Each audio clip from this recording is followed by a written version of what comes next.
What is up, YouTube? XTommyTurtle here today for your review, recap, rewind, whatever you want to call it, of Raw's May 21st, 2012 Raw.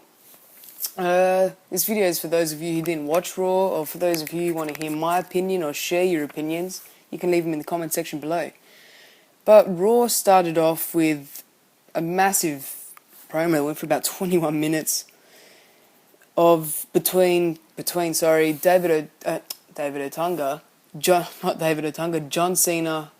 Johnny Laurinaitis, and the Big Show. I guess you could say David Otunga was in there for a bit, but the whole show started off with a recap of Big Johnny's win last night over John Cena in the over the limit matchup, and then after that came out. Raw started, I guess, with the usual. John Cena's music hit, and he cut what you could call an angry promo. He was pretty pissed off about last night's results and how it went down. Cena started the promo by asking the fans what the hell happened and how the hell it happened, and like, why did Big Show sell out? Why do you think he sold out? Leave your comments in the comment section below. He sort of answered that question on a bit later on Raw, but I'll speak about that a bit more now. Cena went on to call the Big Show a selfish, power-hungry bully. He called the Big Show and John Laurinaitis that, I'm pretty sure. I think more so that was pointed towards John Laurinaitis. But he also explained how the Big Show knocked him out and then sold himself to the devil himself, John Laurinaitis, and sold him out to the WWE Universe. And Cena goes on to pay out John Laurinaitis' voice once again, like we haven't heard before, and Big Johnny's music hits, and surprisingly Eve comes out. John Cena says as a joke, "Well, you've gotten hotter, but you still suck." Didn't get much of a pop at all. Everyone was just sort of sitting there. And Eve come out and did a typical Vicky Guerrero thing and introduced John Laurinaitis. And surprisingly, which made me laugh, to tell you the truth, John Laurinaitis came strolling out in this little wheelchair sort of thing and had people power stickers all over the scooter, and I laughed when I saw it. And he come out and he's trying to sell to everyone that he had possible injuries last night, and said how much of a fierce competitor he was to John Cena. And he also went on to say that if any of the WWE superstars backstage or anywhere lay a hand on him, or lay a hand or finger on him, that they will be terminated. It's fair enough. I bet you something will happen soon enough with a superstar will get pissed off with him and they'll lay a hand on him, and I bet you something like that will happen. Laurinaitis then went on to say, he announced this right at the start of the show, which was quite interesting, that it'll be the Big Show versus John Cena at No Way Out, which should be a good match. They've had some great matches, them two together, even back in the day. Remember, like, 06, 05 years when it was ECW versus WWE in that rivalry? Well, they've had some awesome matches, them two, and I hope they can pull some off once again like that. I really like Big Show as a heel, and I reckon he can go far as a heel. Sorry, lost for words, I'm trying to think what happened there. Oh yeah, the Big Show, after John Laurinaitis explained all of that about No Way Out and whatnot, Big Show's music hit, and he come out and was talking about last night and why he did it, I guess. He said he signed a contract with John Laurinaitis, which is interesting because, as everyone heard, if anyone who has a contract with WWE came out during the Over the Limit match, they'd get apparently fired. But we later on found out that the contract was made mid-morning or something on Monday morning, so he wasn't legally, he wasn't able to get fired, seeing as he didn't have a contract at that point in time. But Big Show went on to say that although people are asking for explanations, he believes they don't deserve explanations. And he went on to say that he loves his job more than anyone else in WWE. And after he found himself crying, he goes, sorry, I found myself crying on TV, which has never happened before, but I'm sure we've all seen Big Show cry on TV more than 3 or 4 times. Back in the day, Big Show used to get quite upset on TV, you could say. He went on to cut more of a promo, and the crowd were just booing him and chanting "You sold out," which seemed to get him more fired up. Big Show then went on to say that on June 17th, in No Way Out, he will knock John Cena out. On June 17th, in No Way Out, he will knock Cena out. The Big Show then left the arena and headed backstage. And just as we think this promo has finally ended, the greasy, oily son of a of David Otunga comes out. And what does he do? He grabs the microphone and requests a match. Well, he doesn't request it. He said he's got a match with John Cena. John Cena warns him. John Cena said to him, I'd suggest you head backstage and watch more Law & Order. Watch a few more reruns of Law & Order. But David Otunga doesn't listen to this. He backs down and then states on top of that this match is dedicated to John Cena. And not to John Cena, to John Laurinaitis. John Cena. So Otunga heads down to the ring. They both chase each other around the ring for longer than the match, let's say that. They both got in the match. John Cena hit about 3 of his 5 moves of doom on him. Hit him with the AA, the attitude adjustment, and put him in the STF and forced him to tap out. Then, what you could say, I like these 4 guys, but people probably will call them jobbers. 4 superstars such as 4 superstars, Titus O'Neil, Darren Young, Kurt Hawkins and Tyler Rex came out and attacked Cena randomly. I didn't expect it. And then John Laurinaitis tried to convince us all that he didn't force that. He's saying, what are you guys doing out here? Get backstage and whatnot.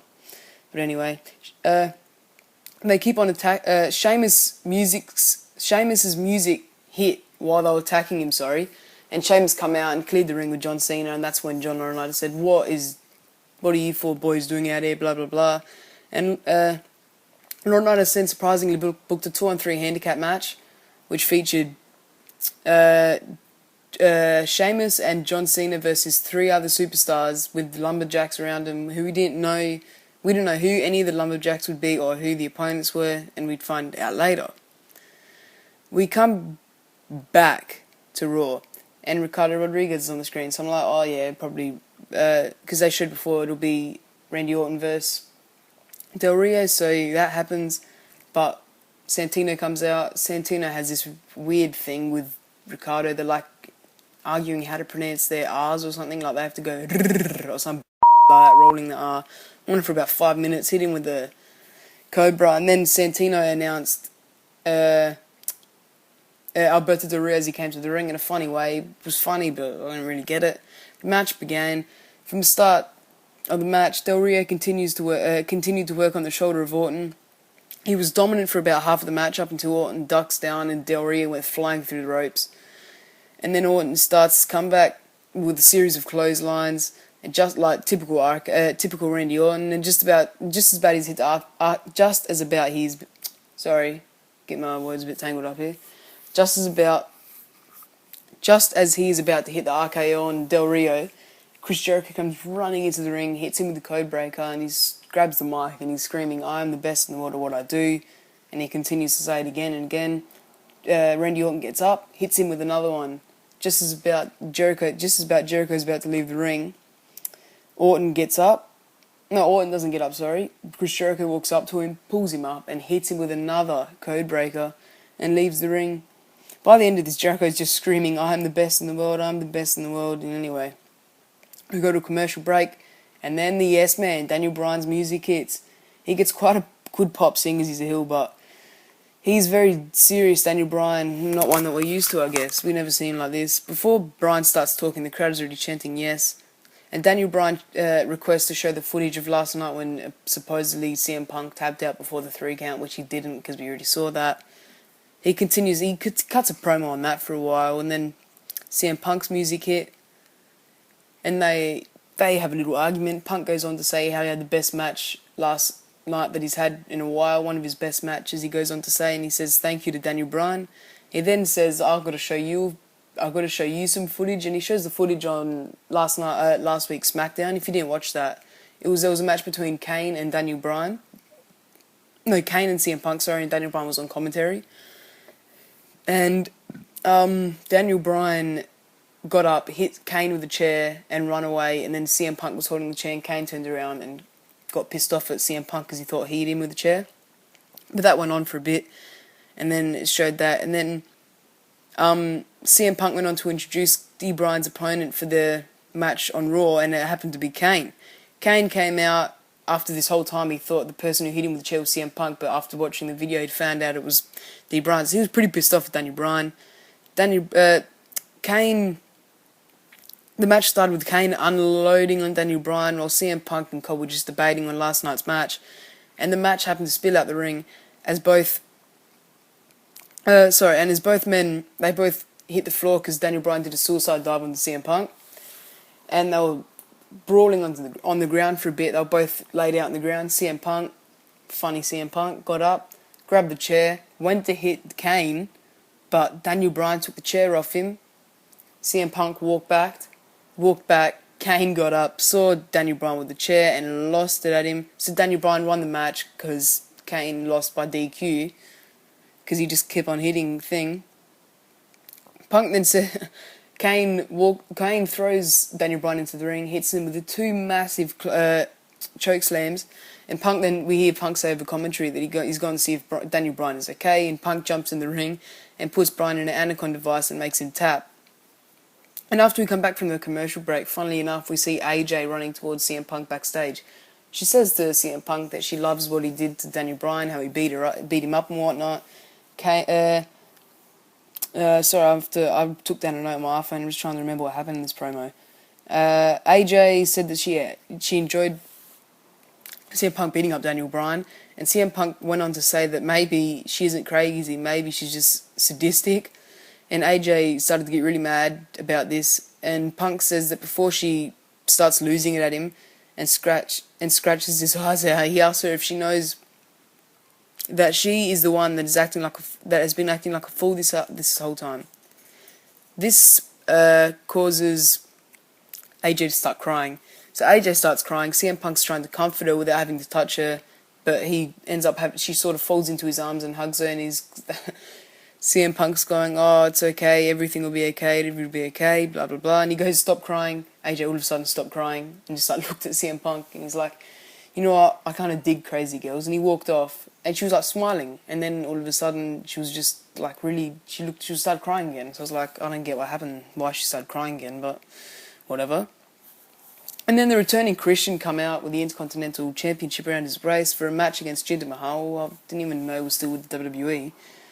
But Jinder Mahal started the match off pretty dominant. I was actually impressed. I thought it was just he was going to sort of job out to Christian, seeing as he just won the Intercontinental Championship. But Christian hit the kill switch on him, and I thought he was going to go for a pin, but TNA style, good old TNA style. He jumped up to the top rope, hit him with the frog splash, and got the 3 count. And maybe that might be a new finisher for Christian. We'll just have to wait and see.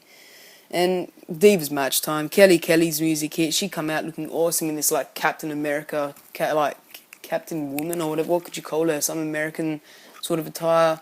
A lot like Brooke Tessmacher if you watch TNA. A lot like that attire. She looked hot as. She had a match with Beth Phoenix. They sort of fought back to back, one-on-one. Pretty good fight for about 30 seconds, and the match ended after about a minute and a half. Then we see Big Johnny riding around backstage in his scooter, and we hear about the match next. So this match was alright. You could say it was. I'd probably give it No, I'm not even rating this match. It's just a bit awkward to sort of rate it.